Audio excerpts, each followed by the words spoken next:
Rreshjet intensive shkaktuan dëme në rrugën e fshatit Zhulat të Gjirokastrës. Prej 3 ditësh, forcat e gjenjës së bashku me strukturat e bashkisë Gjirokastër po punojnë në segmentin e dëmtuar. Një shpërthim i kontrolluar me eksploziv u realizua për të larguar masivin shkëmbor dhe për të zgjeruar trupin e rrugës. Operacioni u krye me mas strikte sigurie për të garantuar stabilitetin e segmentit dhe sigurinë e ekipeve.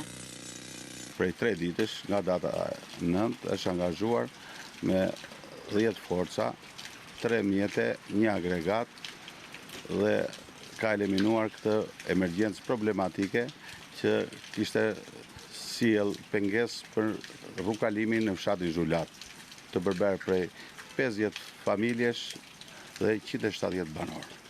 Ndërhyrja në prishjet e kontrolluara të masiveve shkëmbore është kryer në 3 faza. Çdo ditë kemi plasur plasje me eksploziv. Sot rrugkalimi është 2 kalimsh për në fshat.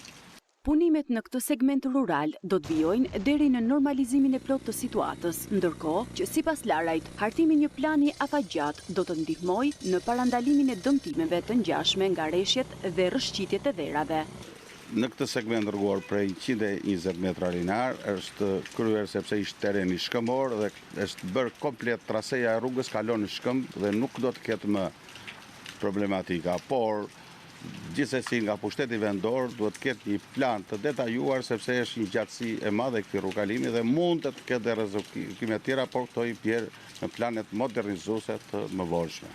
Fshati Zhulat me rreth 50 familje dhe 170 banor, të cilët kishin mbetur të bllokuar prej disa ditësh, tashmë kanë akses të plotë në qarkullim.